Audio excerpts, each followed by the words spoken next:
오늘부터 수요 강론에서 선지서 중에서 가장 범위가 넓은 이사야서 강론을 채택해서 수요일 강론으로 진행하고자 그렇게 생각을 합니다. 이 이사야서 강론은 그 범위도 상당히 넓고 그 내용에 그 중요한 부분들이 많이 나오지만 전체적인 이 흐름, 전체적인 내용의 진술 이런 것에 대해서는 사람들이 잘 알지 못하는 부분입니다. 이사야서가 구약 중간쯤에 큰 범위를 차지하고 존재하고 있다라는 것은 누구나 다 압니다. 그런데 중요한 것은 그 내용이 말하고자 하는 그 중요한 내용들에 대해서 과연 얼마나 많은 사람들이 알고 있을까 하고 물어보면 솔직히 거의 대부분 잘 모른다라고 말하는 것이 옳을 것입니다. 어쩌다가 무슨 특별한 특강으로 이사야서 몇 장 몇 절 한두 구절 인용해가지고 설교는 할 수 있는지 모르지만 이사야서 전체의 흐름을 아마 논해보는 예는 잘 없으리라 생각합니다. 저도 이 이사야서 전체의 흐름을 가능한 이해하기 쉽게 그래서 정리해서 전체를 진행하고자 그렇게 생각합니다. 물론 이사야서 내용의 예언의 내용이 많기 때문에요. 기록의 내용이 길고 많기 때문에 제가 연구를 해서 굳이 다 읽으면서 강론할 필요가 없는 부분에 대해서는 요약해서 강론을 하고자 그렇게 생각을 합니다. 그러니까 일일이 다 안 읽는다 하더라도 그 내용을 제가 잘 참조해서 요약 정리해서 이해하기 쉽도록 그렇게 살펴볼 그러한 예정입니다. 자, 이 이사야서를 이제 강론하기 전에 우리가 한번 주일날 우리가 베드로전서를 강론하지요. 제가 한번 살펴보고자 하는 구절의 말씀은 베드로전서 1장 10절입니다. 이거 지난주 설교에도 제가 요절 말씀으로 읽어드린 대목인데요. 베드로전서 1장 10절을 한번 봅니다. 신약 377페이지를 보시면 베드로전서 1장 10절에 이런 말이 나옵니다. 이 구원에 대하여는 너희에게 임할 은혜를 예언하던 선지자들이 연구하고 부지런히 살펴서 자기 속에 계신 그리스도의 영이 그 받으실 고난과 후에 얻으실 영광을 미리 증거하여 어느 시 어떠한 때를 지시하시는지 상고하니라. 이 지금 선지자들이 우리 주 예수 그리스도의 고난, 여기는 우리 주 예수 그리스도의 고난 이렇게 나오지만 사실은 출생부터 다 말해야 되겠죠.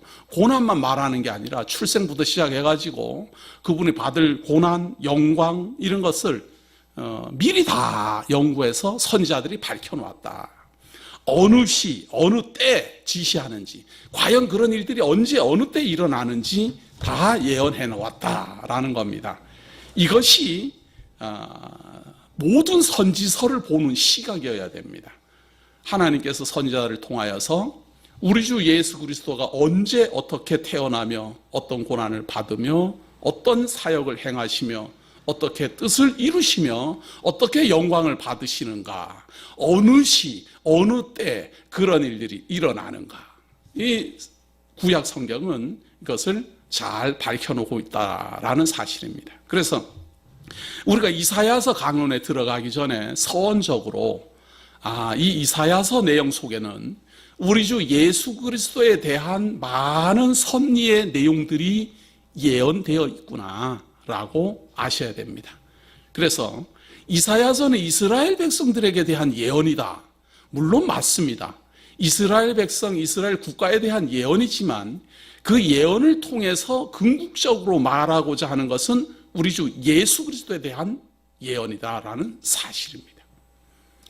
자, 그리고 이 이사야서는 말이에요, 대선지서라 이렇게 칭합니다. 이사야서, 예레미야서, 에스겔서, 다니엘서 이렇게 네 가지를 대선지서라 그래요. 이거는 예언의 내용이 양이 많고 또 활동 범위, 기간 이런 것이 길고 그 예언에서 다루고 있는 중요한 내용들이 많기 때문에 대선지서라 이렇게 보통 말을 합니다.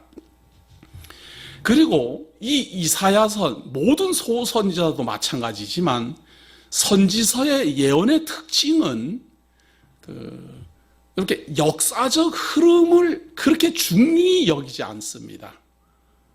예언이라는 게 그렇잖아요. 예언이라는 것이 언제 어느 때 어떠한 일이 일어난다 이렇게 말을 하는 것이지, 역대상하처럼 이런 사건이 일어났고 그 다음에는 이런 사건이 일어났고 그 다음에 이런 사건이 일어났고 그 다음에 이런 사건이 일어났다 이렇게 논리적 역사적 흐름을 물론 밝히고는 있지만 그렇게 크게 중요하지 않고 나타나는 예언의 내용을 구체적으로 아주 자세하게 이렇게 증거하는 특징을 갖고 있습니다. 자, 그리고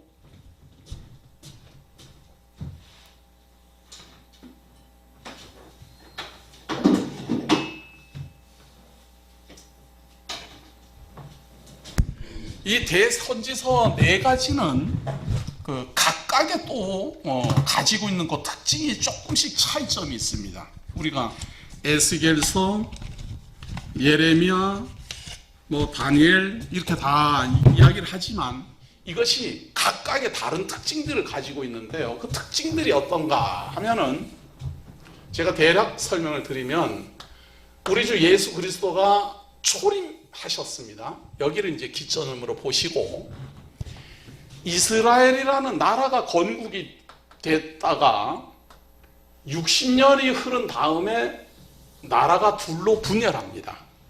분열을 하고 721년에 북이스라엘이 패망을 하는데요. 이 패망을 할 무렵입니다. 이 패망을 할 무렵 남쪽 유다에는 왕이 아하스가 왕이에요. 아하스 아들이 히스기야, 히스기야 아들이 므낫세인데요. 남쪽 유다에는 아하스라는 왕이 통치를 할 때, 그리고 히스기야까지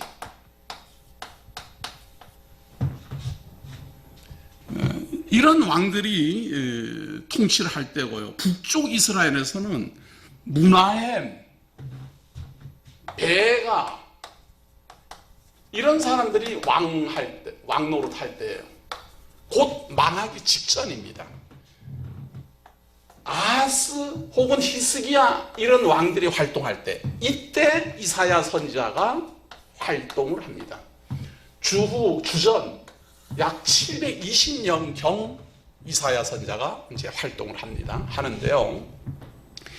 이 이사야 선지자의 예언의 내용은 이 예언한 때로부터 시작해서 예수 그리스도의 초림, 그리고 예수 그리스도의 재림, 그리고 천년왕국까지 이 이사야서는 예언하고 있습니다.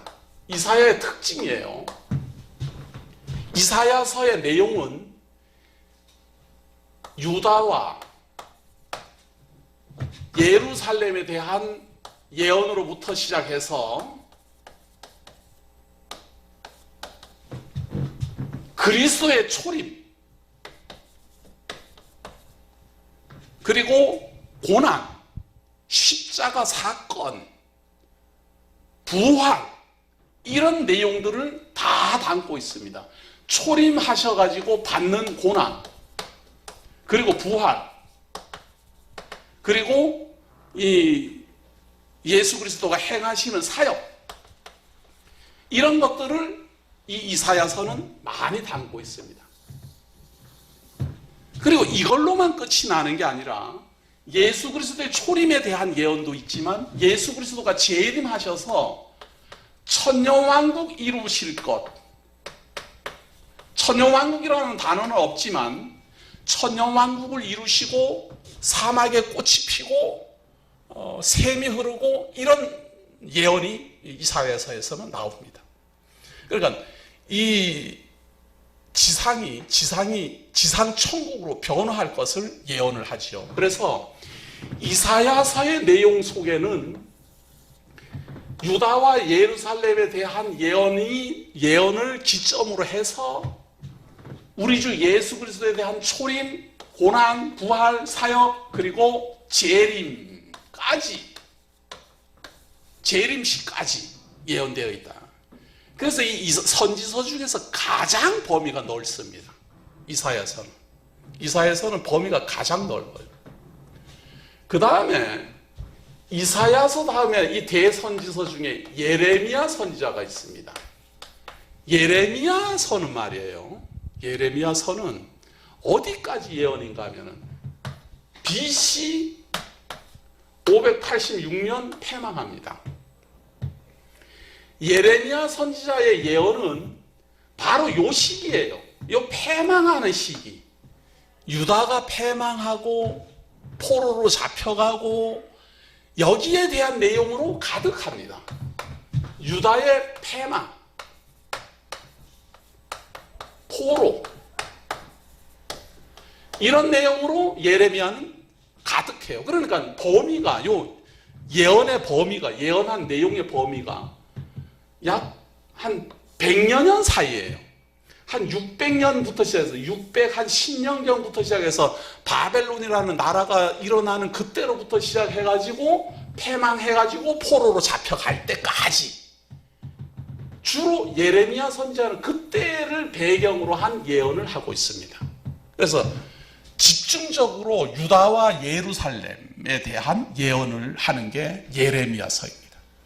그건 유다가 패망할 것, 바벨론의 포로로 잡혀갈 것, 이런 걸 예언하죠.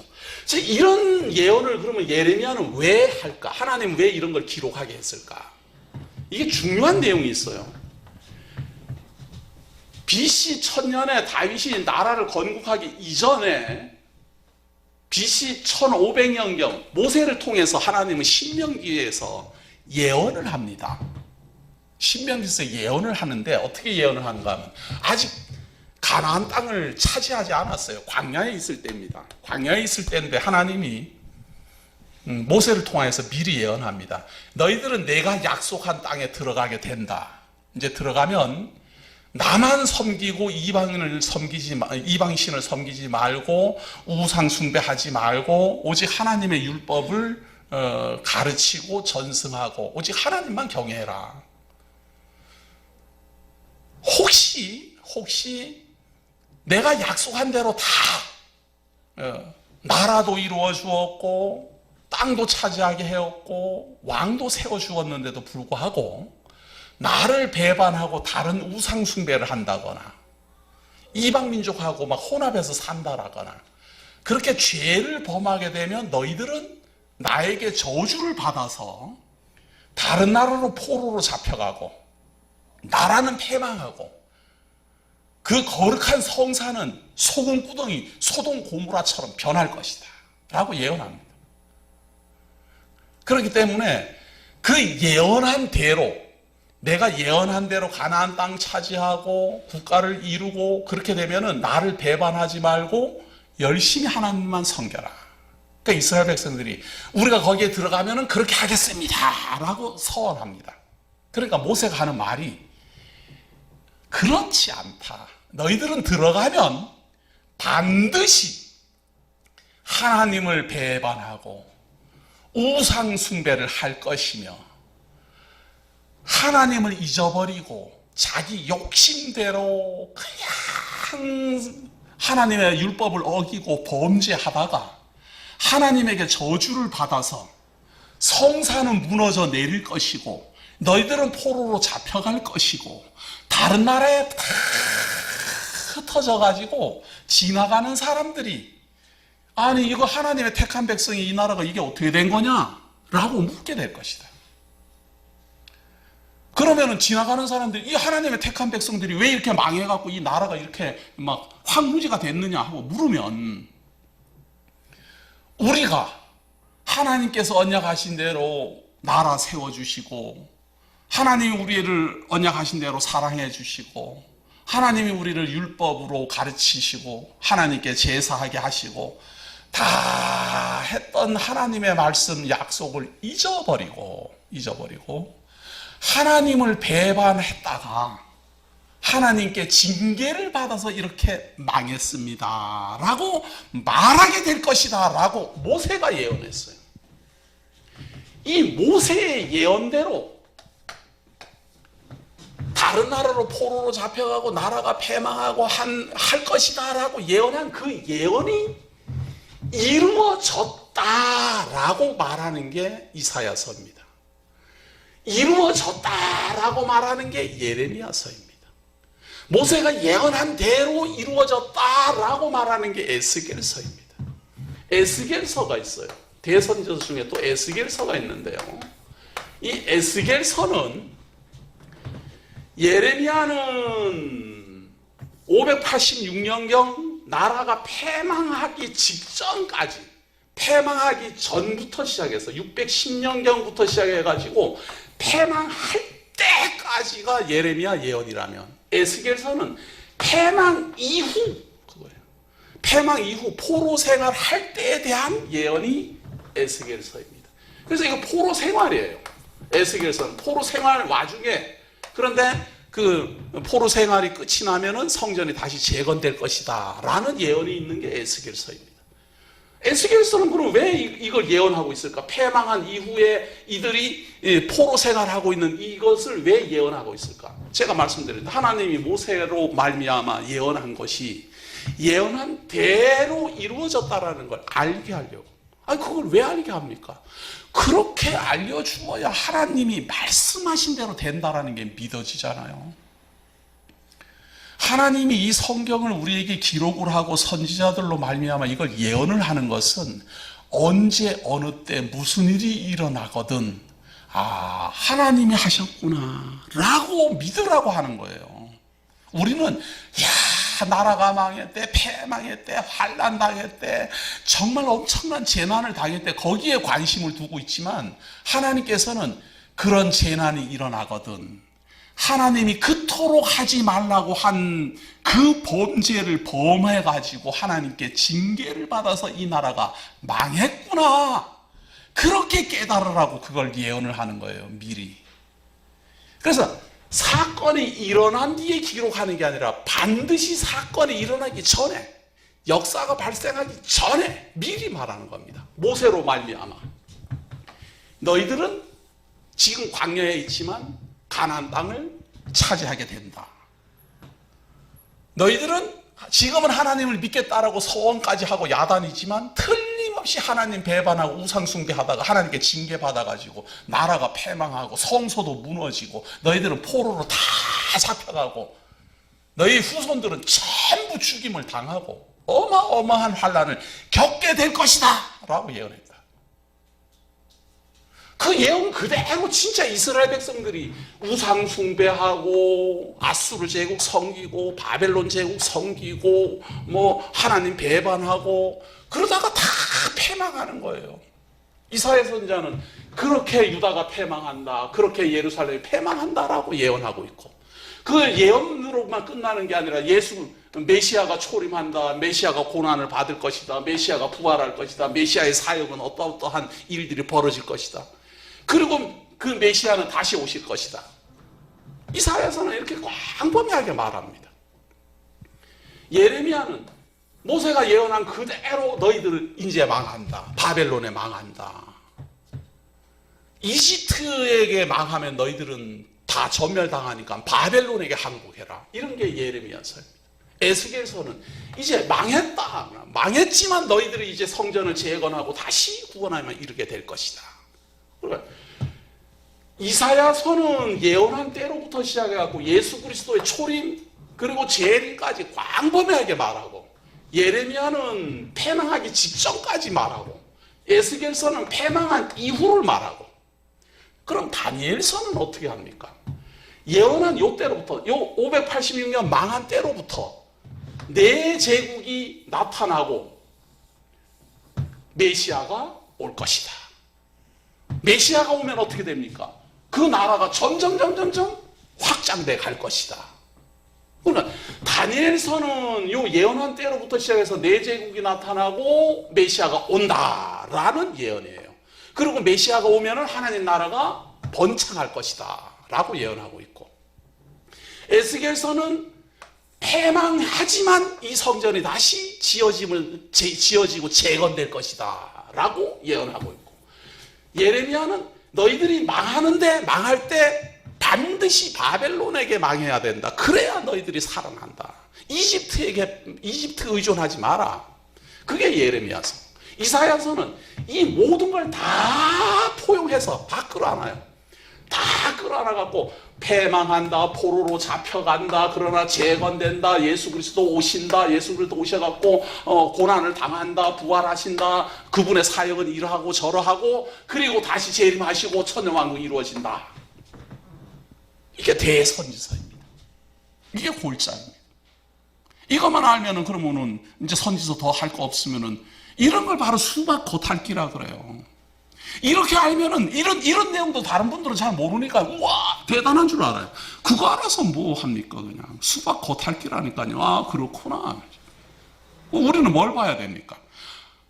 하나님이 모세 선지자를 통하여서 예언한 대로 이루어지는 곧 아주 구체적인 사건, 구체적인 예언의 내용, 그리고 예수 그리스도에 대한 예언, 유다에 대한 예언, 예루살렘에 대한 예언, 이방인에 대한 예언, 이방인 구원에 대해서도 이 이사야서는 아주 구체적으로 잘 말하고 있어요. 그러니 이 이사야서가 얼마나 참 중요한 내용인지 두말하면 잔소리잖아요. 그렇기 때문에 이 이사야서를 지금 제가 이게 무려 66장에 걸쳐서 있기 때문에 이거를 일일이 다 읽지는, 미리 말씀드려요. 일일이 다 읽어서는 못하고 제가 좀 요약 정리하면서 중요한 부분에 대해서는 아주 우리가 상세하게 살펴서 다시는 이사야서를 강론할 기회가 없을 것이다 라는 각오로 제가 강론을 하려고 그렇게 합니다. 요즘은 아주 문명이 발달돼서 영상으로 잘 찍어가지고 말이에요. 제가 없더라도 이사야서가 강론 내용이 이러한 것이구나 하고 누구라도 알 수 있도록 그렇게 하고자 생각합니다. 우선 이제 이사야서 강론 구체적으로 들어가기 전에 전체적인 개괄입니다.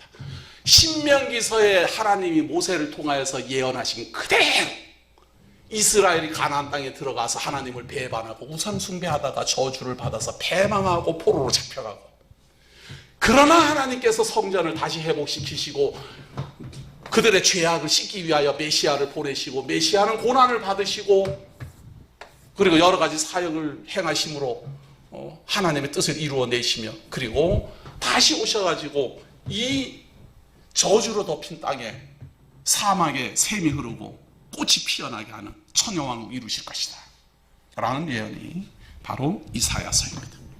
자, 이것이 이제 간략하게 말할 수 있는 전체적인 이사야서의 내용이고, 이제 속으로 들어가서 가만히 보면 말이에요, 우리가 놓치지 않고 다 살펴봐야 될 중요한 부분들이 너무너무 많습니다. 너무너무 많습니다. 일단은 이 이사야의 기록은 주전 720년경으로부터 시작해서 약 690년까지 한 30여 년 사이에 기록됐다라고 보시면 되겠고요. 아하스 왕이 있을 때는 아수르 제국이 힘을 쓰고 아수르 제국이 번성하고 그럴 시기입니다. 히스기야 시대, 히스기야는 아수르 제국하고 막 전쟁하고 이랬던 사람이죠. 아버지는 아하스고 아들은 히스기야인데요, 히스기야는 아수르 제국을 대적했고 아하스는 아수르 제국의 의존했어요. 그래서 아수르 제국의 봉신국에 가까웠던 것이 아하스 왕이었고 히스기야는 대적했던 사람입니다. 그리고 북쪽 이스라엘은 거의 패망 직전, 무나헬이나 베가나 이런 사람이 왕노릇하면서 막 거의 이제 아수르 제국이 막 패망 막 하는 그러한 시기에 하나님은 이사야 선지자를 보내요. 북쪽 이스라엘에게도 경고하지만 남쪽 유다에게도 경고하시고 예언하는 내용, 이것이 바로 이사야서입니다. 그래서 이 이사야서를 우리가 면밀히 잘 살펴보면요, 사복음서에서 예수 그리스도가 행하시는 모든 사역하고의 그 관계, 언약한 대로 이루시는 그 내용을 보다 더 확실히 알 수 있습니다. 예를 들어서 예수 그리스도가 안진뱅이를 일으켰다. 사복음서만 보면 예수님이 안진뱅이를 일으켰구나, 이렇게만 본단 말이에요. 그런데 예수님이 안진뱅이를 일으키는 것이 미리 예언이 되어 있어요. 그 예언된 것을 참조해서 예수 그리스도의 사역을 보면, 야, 정말 하나님께서 말씀하신 대로 이루시는구나, 말씀하신 대로 메시아 오셨구나, 참 예수가 메시아로구나 하고 믿어지게 되어 있다. 그렇기 때문에 이사야서가 우리가 좀 마음을 넉넉하게 가지고 말이에요. 이거 선지서 한번 손대면은 다시 또 손대기 참 어렵습니다.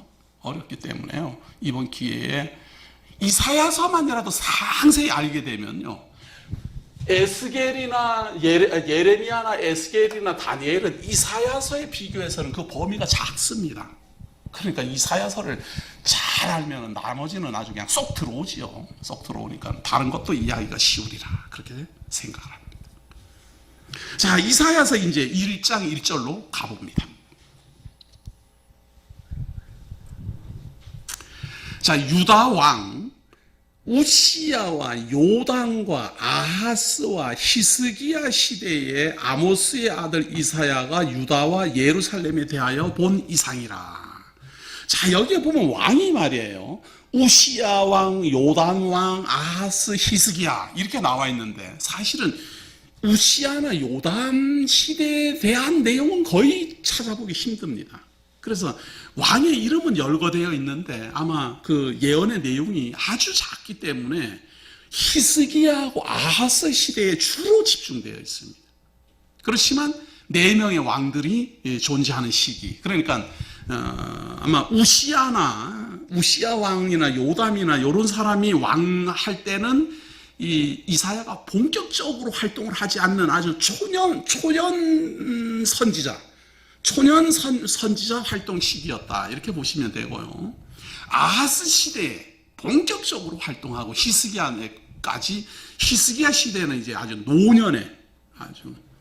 노년의 선지자로서 활동하게 됩니다. 네, 무려 4왕이나 존재하는 유다 시대에 존재하게 됩니다. 저기에 보면은 2절 한번 보세요. 아모스의 아들 이사야가 유다와 예루살렘에 대하여 본 이상이라. 이 이상과 이 이상이라는 말을, 이게 선지서는 이상과 계시로 이런 말들이 많습니다. 꿈으로, 이상으로. 이게 일반인들에게는 주어지지 않고요, 하나님이 하나님의 뜻을 전파하기 위하여 사람들 중에서 선택하여 부른 사람에게 하나님의 뜻을 이해할 수 있고 하나님의 명령을 깨달을 수 있는 그런 지혜, 그런 환상, 그런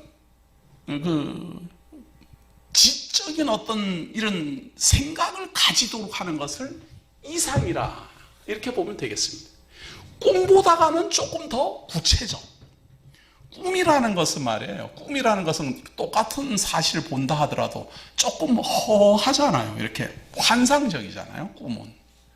또 환상도 그래요.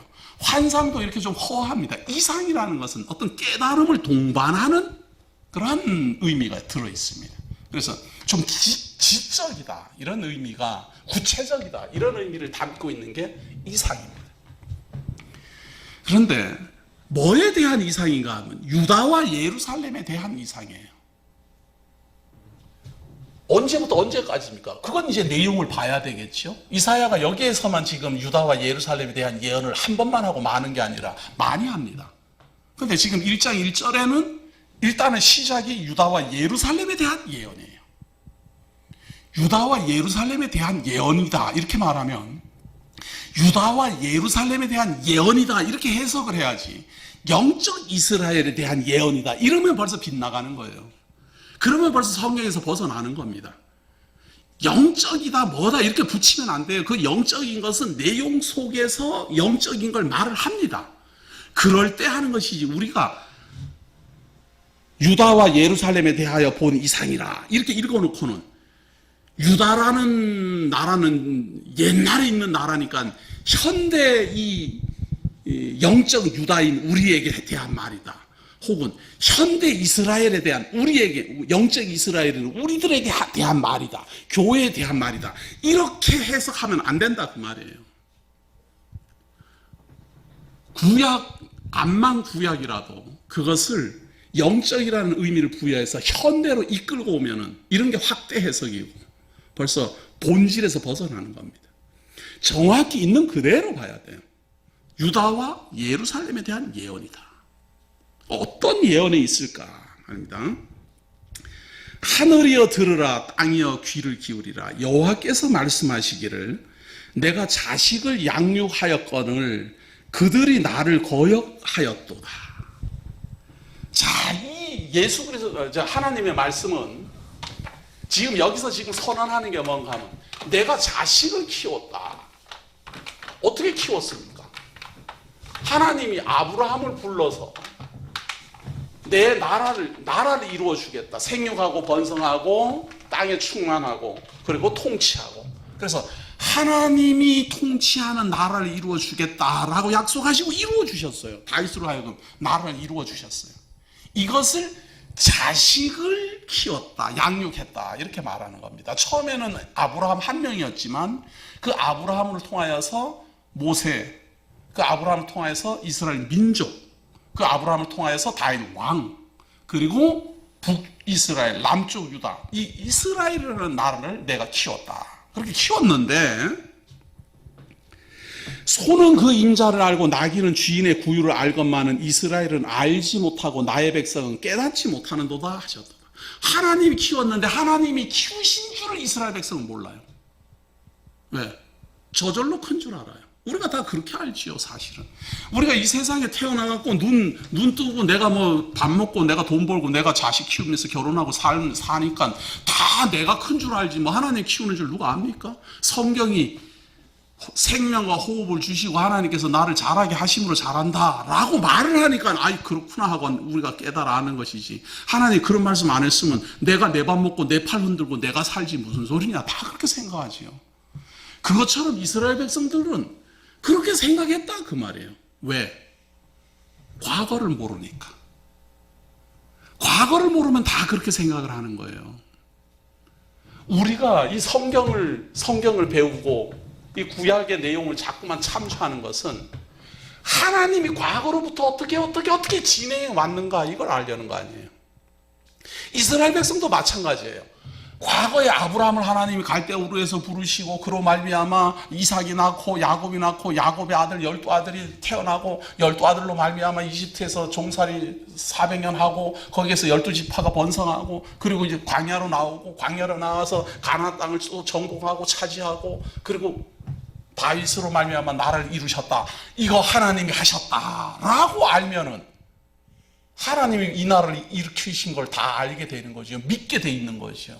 그렇기 때문에 우리는 지나간 과거에 대해서는 자꾸만 소홀히 여기려는 마음이 있어요. 지금 제가 이제 이사야서 강론을 이제 하니까 그래요. 아니, 이사야서 이스라엘 나라에 대한 역사적 예언이라면 그걸 우리가 지금 왜 배우느냐? 이렇게 또 말합니다. 그게 참 답답한 이야기예요. 하나님이 이사야 선지자를 통해서 유다와 예루살렘에 대한 예언만 한 게 아니라 그 예언 과정 속에서 우리를 구원하신 메시아를 예언하고 있다니까요. 그것을 지금 알려는 거예요. 그것을. 우리를 구원하실 메시아, 내가 믿는 메시아를 지금 예언하고 있는 거예요. 그러니까 그걸 알기 위하여 그 주변에 있는 과거서부터 쫙 배워 나와야 될 것 아니에요. 그런데 전부 다 과거 이러면은 그걸 왜 배우는데? 미래 그러면 호기심 때문에 또 알려고 애를 쓰고 그래가지고 요한계시록 그러면은 대단한 호기심을 가지고 이 선지서 그러면은 아이고 머리 아프네 또 역사네 이러고 나오고. 잘 생각해 보십시오. 과거를 모르면 믿음이 없습니다. 우리 기독교가 믿음으로 구원인데요. 과거를 모르면서 어떻게 믿겠다는 거예요. 하나님이 아브라함을 불렀는지도 몰라요. 하나님이 아브라함에게 무슨 약속했는지도 몰라요. 이집트에 왜 갔는지도 몰라요. 광야 생활을 어떻게 했는지도 몰라요. 가나안 땅을 어떻게 차지했는지도 몰라요. 다윗이 왜 나라를 건국하게 됐는지도 몰라요. 그런 걸 모르면서 뭘 어떻게 하나님을 믿겠습니까? 그런 거 하나도 몰라도 어떤 사람 잘 믿던데요. 그런 걸 바로 맹신이라 그래요. 아무것도 모르고 믿는 걸. 아무것도 모르고 믿는 걸. 무조건 눈 감고 믿는 거잖아요. 그런 걸 맹신자라 그래요. 그런 건 성경이 말하는 믿음이 아닙니다. 반드시예요. 반드시. 믿음이란 과거에 근거한다. 그거예요. 믿음이란 하나님의 역사적 섭리에 근거한다. 그거예요. 그건 믿음을 우리가 성장시키고 믿음의 성도들인데 과거를 모르면서 뭘 믿는다는 거예요. 당연히 지금 여기서 우리가 보는 것처럼 하나님이 이스라엘 백성들을 양육했는데 이스라엘 백성이 몰라요. 하나님이 인도하신 걸 모른다 그 말이에요. 그러니까 불신하게 되고 마음대로 하게 되고 우상숭배하게 되고 하나님 떠나게 되는 거 아니에요. 슬프다 범죄한 나라요 허물진 백성이요 행악의 종자요 행위가 부패한 자식이로다. 이스라엘 유다와 이스라엘이 그렇다 이제 이런 이야기죠. 그들이 여호와를 버리며 이스라엘의 거룩한 자를 만홀히 여겨 멀리하고 물러갔도다. 지금 유다와 이스라엘의 죄악상을 지금 고발하는 겁니다. 낱낱이 고발하는 겁니다. 너희가 어찌하여 매를 더 맞으려고 더욱더욱 패역하였느냐.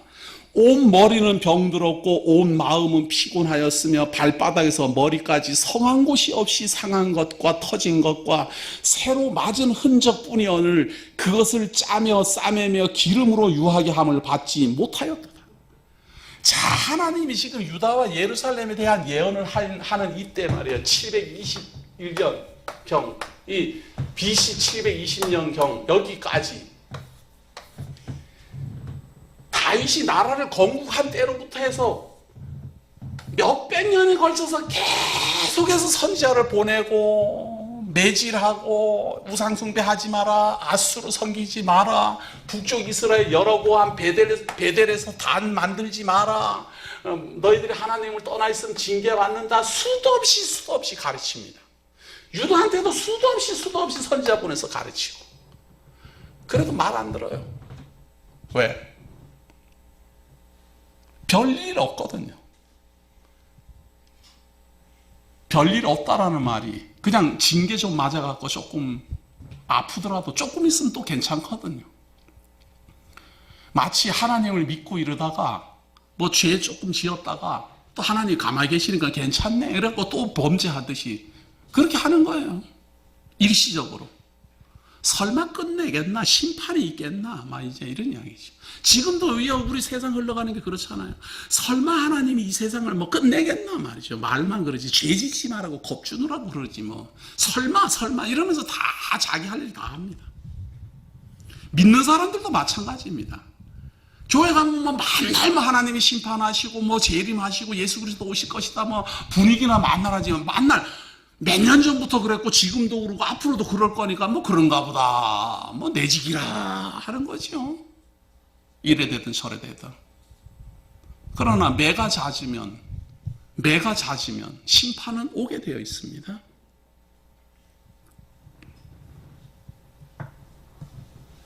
자, 7절 한번 보세요. 너희 땅은 황무하였고 너희 성읍들은 불에 탔고 너희 토지는 너희 목전에 이방인에게 삼키웠으며 이방인에게 파괴된 같이 황무하였고 딸 시오는 포도원의 망대같이 원두막에 상지막같이 에워싸인 성읍같이 겨우 남았도다. 만군의 여호와께서 우리를 위하여 조금 남겨두지 아니하셨다면 우리가 소돔 같고 고모라 같았었으리로다. 자, 지금 이때 상황이 어떻게 되는 건가 하면요, 남쪽 유다하고 북쪽 이스라엘이 갈라졌어요. 남쪽 유다, 여기는 유다예요. 여기 이스라엘이에요. 여기는 10지파 반, 10지파 뭐 반이라고 어떻게 표기하나? 10지파 반이에요. 11지파에 가까워요. 여기는 한 지파 반이에요. 자, 처음에 갈라질 때도 유다는 작았어요. 이스라엘이 컸어요. 11지파나 되니까. 그런데 이사야가 예언할 요 721년경쯤 됐을 때는 말이에요. 베가가 왕노릇하고 이럴 때는 11지파가 쪼그라질 대로 쪼그라져 쪼그라졌어요. 계속 이스라엘 지역이 아수르 제국에 계속 침공을 당해가지고 조그만하게 남았어요.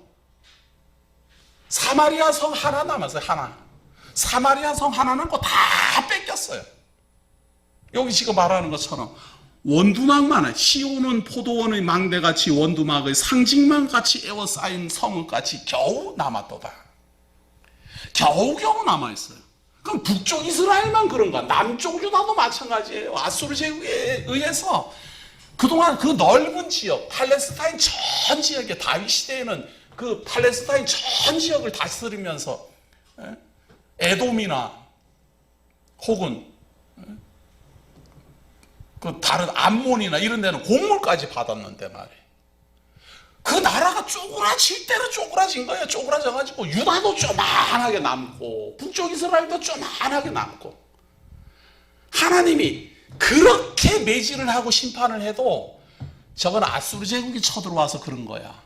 이거는 뭐 우리나라가 약해서 힘이 없어서 그런 거야. 자기네들이 지금 범죄하고 하나님에게 매를 맞는다라고 생각을 안 하는 거예요. 어쩌다 보니 우리나라가 이렇게 찌그러졌나 말이죠. 어쩌다 보니 우리나라가 이렇게 망했나 말이죠. 다 이렇게만 생각한다니까. 그래갖고 남쪽 유다도 명맥만 겨우 유지하고 이제 막 풍전등화해요. 곧 망하게 그렇게 생겼어요. 북이스라엘은 거의 그냥 막 숨이 깔딱깔딱 넘어가게 그렇게 됐고 말이에요. 하나님이 요것도 남겨둔 거예요. 만약에 그걸 남겨두지 않으면 어떻게 됐는가 하면 소돔과 고모라. 소돔 고모라는 완전 패망이잖아요.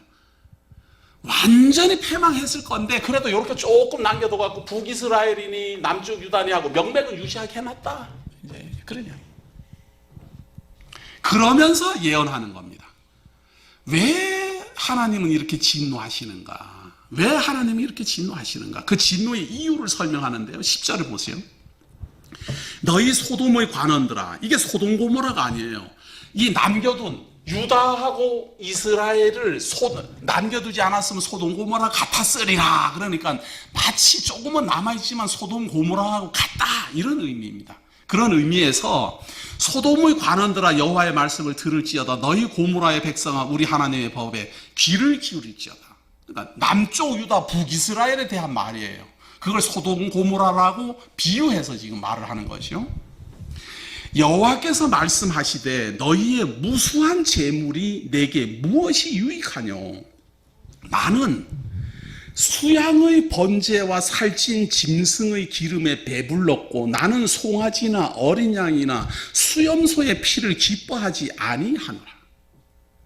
이스라엘 백성은 말이에요. 무슨 짓을 했더라도 하나님께 제사만 지내면 하나님이 좋아하는 줄 알았는데 하나님이 싫다는 거예요. 그런 거 싫다는 거예요. 이스라엘 백성은 무슨 나쁜 짓을 했다 하더라도 하나님께 와서 제사만 지내면 하나님이 하하하 좋아하면서 다 죄 용서해주고 그러는 줄 알았는데 하나님이 싫다는 거예요. 짐승 그 피 싫다는 거예요. 이게 지금 하나님이 이방신하고 다른 거예요. 이방신은 사람이 정성만 들이면 신이 좋아하는 줄 알잖아요. 진노를 멈추고 화를 푸는 줄 아는데 하나님은 그런 거가 싫다는 거예요. 그런 짓 하는 게. 범죄는 범죄대로 다 하고 나쁜 짓은 나쁜 짓대로 다 해놓고는 하나님 앞에 와서 제물 드린다고 제물 바치고 소 바치고 그거 하나님 원하는 거 아니다. 너희가 내 앞에 보이러 오니 그것을 누가 너희에게 요구하였느냐? 내 마당만 밟을 뿐이라. 너희들이 그거 하나님 보면 좋아할 거라고 막 들고 오는데 누가 달라 그랬느냐 그 말이에요. 하나님 언제 달라 그랬느냐? 너희들은 하나님의 성전 마당만 더럽힐 뿐이다 이거예요.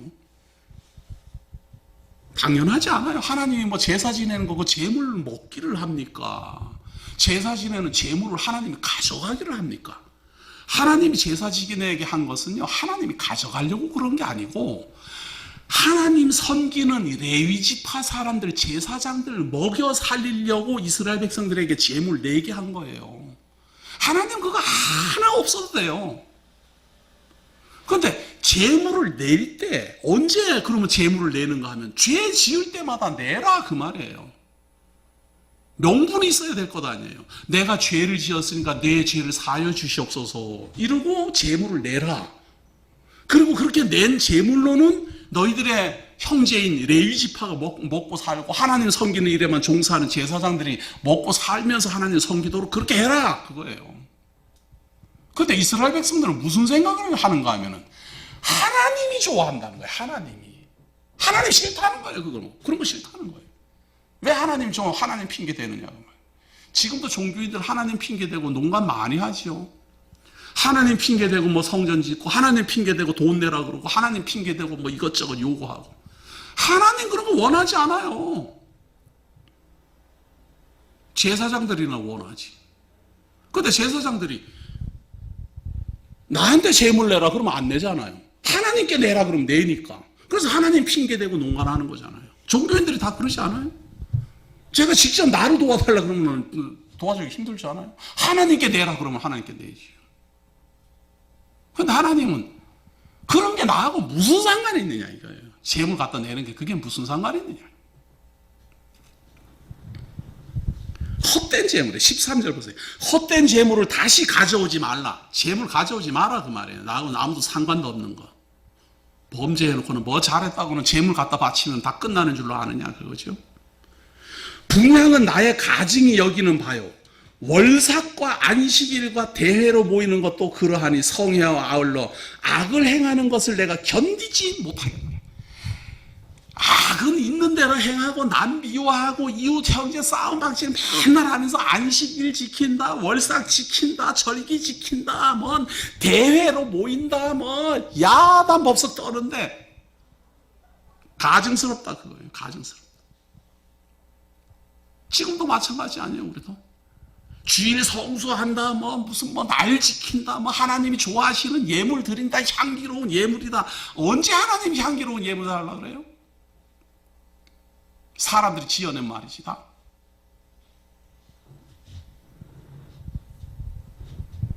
14절 보세요. 내 마음이 너희의 월삭과 정한 절기를 싫어하나니 그것이 내게 무거운 짐이라 내가 지기에 곤비하였느니라. 나 그거 싫다 그 말이에요. 안식일 지킨다, 뭐 한다, 뭐 하나님의 말씀대로 뭐 섬긴다, 제사 지낸다, 음식 낸다, 정성 들인다, 야단 치지 마라 그 말이에요. 그거 하면서 악이나 다 행하고 범죄는 범죄대로 다 행하고 이방인하고 놀아날 거면 이방인하고 다 놀아나고. 하나님이 이런 분입니다. 하나님이 이런 분이에요. 지금 이게 예수님 오기 전 700년 전의 말씀이에요. 벌써 700년 전에 이스라엘 백성들에게 너희들 제사 지낸다고 안식일 지킨다고 야단 법석인데 나 그거 싫다 그 말이에요. 싫다. 마음으로는 악을 해가면서 겉으로 드러나는 그런 뭐 제사행위 지내고 뭐 예배 진행하고 재물 갖다 바치고 나 원하지 않는다.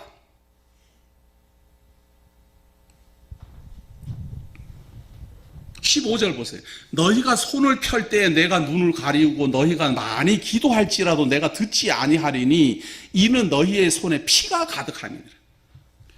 하나님께 매달려 가지고는 그냥 하나님이여 나 좀 봐주십시오 뭐 이렇게 하고 막 그래 하면은 하나님이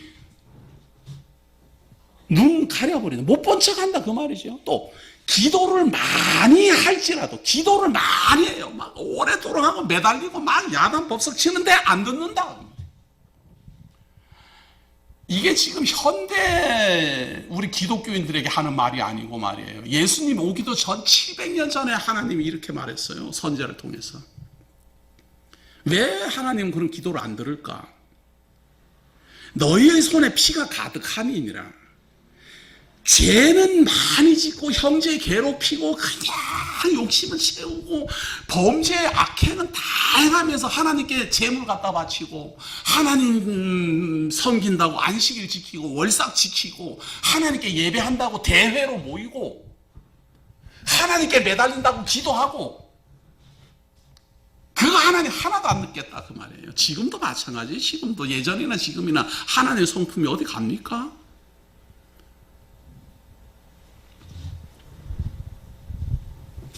너희는 스스로 씻으며 스스로 깨끗게 하여 내 목전에서 너희 악업을 버리며 악행을 그치고 선행을 배우며 공의를 구하며 학대받는 자를 도와주며 고아를 위하여 신원하며 가부를 위하여 변호하라 하셨느니라.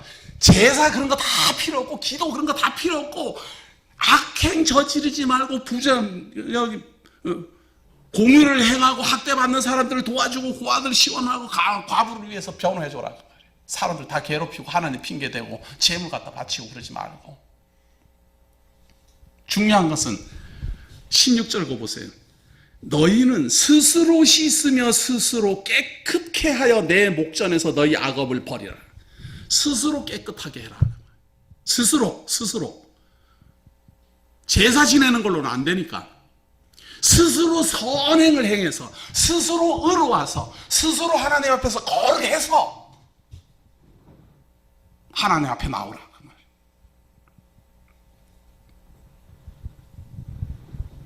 여기서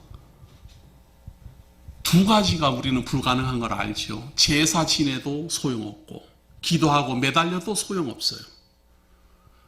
그럼 스스로 깨끗하게 하는 것은 가능합니까? 스스로 나를 깨끗하게 하는 것은 가능해요? 이것도 불가능합니다. 제사 지내는 것도 안 돼요. 월삭 날 절기 지키는 것도 안 돼요. 스스로 자기를 깨끗게 하는 것도 안 돼요. 고아와 과부를 불쌍히 여기라는데 솔직히 말해서 불쌍히 여겨집니까? 나 먹고 살기도 바쁜데 나 살기도 바쁜데 무슨 뭐 고아와 과부 뭐 돌아보게 생겼어요 지금? 스스로 깨끗하게도 못해. 제사 지내도 아무 소용없어요.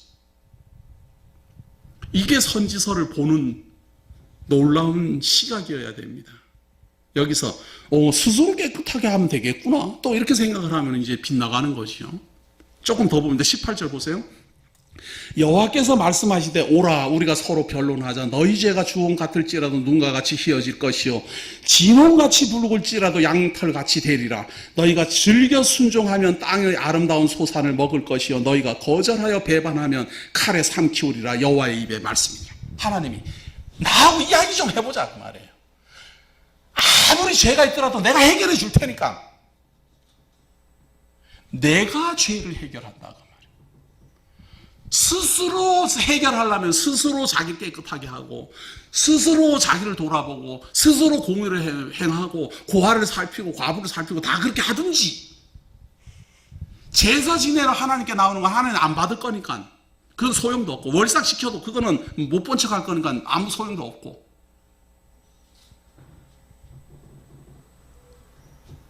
아무리 매달리고 기도해도 하나님 안 들을 거니까 그거 소용없어요. 그럼 어떻게 해야 됩니까? 하나님하고 대화하자 그 말이에요. 하나님하고 사귀어보자 그 말이에요. 하나님께 물어보자 그 말이에요. 내가 얼마나 큰 죄인인지. 그럼 큰 죄인이라서 내가 죄가 주홍 같으면 어떻게 됩니까? 이게 내가 하겠다 그 말이에요. 누가? 하나님이 하겠다. 죄가 주홍 같을지라도 내가 희게 하겠다. 이게 선지서를 통해서 하나님이 우리에게 하시는 말입니다. 하나님께 나오라. 하나님께 오라. 스스로 깨끗하게 하려고 하지 말고 하나님이 뭐 좋아하겠지 이거 좋아하겠지 재물 들고 나와서 하나님께 잘 보려고 하지도 말고 하나님께 나오라. 변론하자 그 말이에요. 말해보자. 무슨 죄를 지었는지 무엇을 잘못했는지 하나님께 뭘 배반했는지.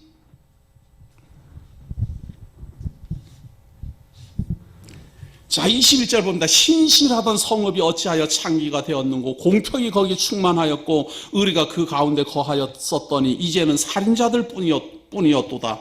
내 은은 찢기가 되었고 너희 포도주에는 물이 섞였도다. 내 방백들은 폐허하여 도적과 짝하며 다 뇌물을 사랑하며 사례물을 구하며 고아를 위하여 신원치 아니하며 과부의 송사를 수리치 아니하는도다. 이렇게 큰 죄를 지었지만 나하고 변론해보자. 내가 죄가 주홍 같을지라도 사하겠다. 내가 희어지게 하겠다. 이게 무슨 말인가 하면 너희들에게는 방법이 없고 그 말이에요. 제사 지내는 것도 거룩하게 하는 방법 아니고 재물 갖다 바치는 것도 거룩한 방법 아니고 안식일 지키는 것도 거룩하게 되는 방법 아니고 고아와 과부를 돌아보는 것도 깨끗해지는 방법 아니고 이 죄악된 세상 속에서 너희들이 어떻게 죄에서 벗어나겠느냐? 나를 만나라. 그 말이에요. 나를. 누구? 하나님을 만나라. 내가 해결한다. 내가 죄를 해결한다. 주홍 같을지라도 희게 한다. 그 말이에요. 이 예언이 진짜 그리스도 오기 전 720년 전에 벌써 유다와 예루살렘이 이렇게 선포됐다라는 사실이 우리는 정말 전율해야 됩니다. 우리는 복음이 신약에나 나오는 줄 알지만 하나님은 벌써 제사 지내는 예루살렘 성전이 존재하는 그러한 시기에 이렇게 말하고 있는 거예요. 백날 제사 지내봐야 소용없다. 백날 기도해봐야 소용없다. 그 말이 아니에요. 스스로 자기를 깨끗하게 한다고 구제 활동하고 다 해봐야 소용없다. 그 말 아니에요. 나를 만나라. 나하고 변론해보자. 우리가 성경을 배우는 것은요, 하나님하고 대화하는 겁니다. 하나님이 무엇이라고 말씀하셨는가를 먼저 알아야 내가 할 말이 있을 거 아니에요. 그래서 지금 오늘 우리가 이사야서 1강을 통해서 가만히 봤더니 그렇군요. 우리가 정말로 참담한 죄인이로군요. 재물로 어떻게 떼어보려고, 어떻게 주일 성수로 떼어보려고, 구제 활동하는 걸로 어떻게 떼어보려고 그렇게 했는데 이게 다 소용없는 일이었군요. 하나님을 만나야 되는 거군요. 그게 깨달으셔야 됩니다. 24절 봅니다. 그러므로 주 만군의 여호와 이스라엘의 전능한 자가 말씀하시되 슬프다. 내가 장차 내 대적에게 보응하여 내 마음을 평쾌하겠고 내 원수에게 보수하겠으며 내가 또 나의 손을 내게 돌려 너의 찢기를 온전히 청결하여 버리며 너의 혼자물을 다 제하여 버리고 내가 너의 사사들을 처음과 같이 너의 모사들을 본래와 같이 회복할 것이라. 그리한 후에야 내가 의의 성읍이라 신실한 고울이라 칭함이 되리라 하셨나니. 하나님이 하겠다. 하나님이 다 보수하고 하나님이 평쾌하고 하나님이 청결하게 하고 하나님이 다 제거하고 하나님이 사사도 다 바꾸고 다 회복할 것이다. 누가? 하나님이. 내가 하겠다. 내가 하겠다. 그러니 하나님 만나야 돼요. 우리는 하나님을 만나야 죄 문제가 해결되고 우리는 하나님께로 나와야지 구원함이 이르며 우리는 하나님께로 나와야지 하나님에 대한 믿음이 생기는 거예요. 다른 그 외의 방법, 재물을 드린다라든가 나를 지킨다라든가 구제활동을 한다라든가 이런 것들은 궁극적인 게 아니에요. 그냥 지엽적인 거예요. 지엽적인 것. 지엽적으로 하나님을 만나야 되니까, 하나님을 섬겨야 되니까, 주일날 예배 시간, 하나님의 말씀이 전파되는 시간에 모여야 되니까 주일을 지키게 되는 것 뿐이에요. 주일을 지키기 위해서 하나님께 나오는 게 아니라 하나님께 나오다 보니까 주일날 나온다 이런 이야기예요. 대구 장로교회 예배 시간에 그러면 주일날 있는데 그럼 언제 나오겠습니까? 아무도 없는데 혼자 떡 나오겠어요? 하나님과 대화를 하려면 하나님의 말씀을 들어야 되는데 말씀이 전파되는 때 나와야지 언제 나와야 되겠어요? 이게 얼마나 중요한 말입니까? 예?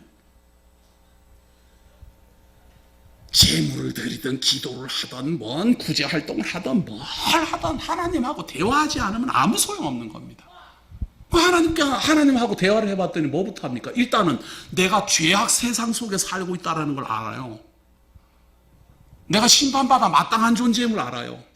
두 번째는 하나님이 깨끗하게 해야만 깨끗해질 수 있다는 걸 알아요. 하나님이 구원해야만 구원에 이를 수 있다는 걸 알아요. 하나님이 죄사함에 이르게 내 죄를 희게 해야만 희다라는 걸 알아요. 벌써 이 이사야서 1장 1절에 벌써 구원에 대한 모든 진리가 다 나오지 않습니까? 26절에 거 보세요. 내가 너희의 사사들을 처음과 같이 너의 모사들을 본래와 같이 회복하실 것이라. 그리한 후에야 내가 의의 성읍이라 신실한 고울이라 칭함이 되리라 하셨나니. 이때를 예언하고 있는 겁니다. 내가 회복한다. 내가 회복한 다음에야 신실한 성읍이라는 말을 듣게 될 것이다. 지금은 너희들은 폐악한 성읍이라는 말 듣고 있다. 이런 이야기죠. 시온은 공평으로 구속이 되고 그 귀정한 자는 의로 구속이 되리라. 하나님이 회복해야만 된다. 이런 이야기예요. 하나님이 회복하면은 신실한 그 귀정한 자는 의로 구속이 되리라. 의로 말미암아 죄 사함을 받게 된다. 이런 이야기 아니에요. 하나님이 합니다. 하나님이. 그러나 패역한 자와 죄인은 함께 패망하고 여호와를 버린 자도 멸망할 것이라. 너희가 너희의 기뻐하던 상수리 나무로 인하여 부끄러움을 당할 것이요 너희가 너희의 택한 동산으로 인하여 수치를 당할 것이며 너희는 잎사귀 마른 상수리 나무 같을 것이요 물 없는 동산 같으리니 강한 자는 사모라기 같고 그의 행위는 불티 같아서 함께 탈 것이나 끌 사람이 없으리라. 하나님이 회복해야만, 하나님이 의로 구속해야만, 하나님이 시게 해야만 구원함에 이를 수 있다 그 말이에요. 그러나 어떤 사람들은 부끄러움을 당할 사람들이 있어요. 그 부끄러움 당할 사람이 뭔가 하면 너희의 기뻐하던 상수리 나무, 야, 이게 상수리 나무 이게 아주 멋있잖아요. 그 상수리 나무가 멋있게 이렇게 아주 잘 크잖아요. 우람하고 아주 이렇게 굵고 대단한 업적을 의미합니다. 대단한 업적. 그 업적, 대단한 업적, 큰 공, 그거 다 부끄러움 당할 것이다. 또 너희의 택한 동산, 여기는 거룩하고 이 집은 거룩하고 뭐 이 물건은 거룩하고 그거 다 수치당할 거고, 너희는 잎사귀 마른 상수리 나무 같은, 상수리 나무처럼 자기는 그걸 대단히 뭐 힘을 주고 있지만 잎사귀 마른 삐쩍 말라가지고는 그냥 가을잎에 가을날 낙엽 친 것처럼 그렇게 앙상한 그런 초라한 사람 될 거다. 이게 무슨 말인가 하면 자기를 의지하거나 자기의 공로를 의지하거나 자기의 재물을 내세우거나 자기의 무엇인가를 가지고 드러내려고 하는 사람은 다 부끄러워질 것이다 라는 예언이에요. 그러면 누구만 지혜로운 자입니까? 하나님이 해결하십니다. 하나님이 회복하십니다. 하나님이 새롭게 사사를 회복하십니다. 하나님이 이 성읍을 깨끗게 하십니다. 하나님이 나를 구원하십니다. 하나님이 나를 죄사함 받게 하십니다 라는 걸 깨닫는 사람들, 이게 예언이에요. 이사야서 1장 첫 강의 딱 하나예요. 아무것도 의지하지 말고 하나님께로 나오라. 하나님이 해결하신다. 그걸 예언하고 있는 겁니다. 언제 해결하십니까? 예수 그리스도로 말미암아 해결하죠. 그걸 지금 700년 전에 하나님이 예언하고 있는 거예요. 누구에게? 제사 지내는 걸 큰 공인 줄 아는 사람, 안식일은 무슨 대단한 뭐 하나님 앞에 의로운 줄 아는 사람, 기도하고 뭐 하나님께 매달리고 하는 그것이 하나님이 대단히 참 칭찬해 주는 그런 건 줄 아는 사람, 구제하고 고아 돌아보고 뭐 자기 스스로 깨끗하게 하려고 자기 몸을 깨끗이 닦는 게 대단히 의로운 줄 아는 사람들, 그런 사람들에게 하는 말이에요. 그거 다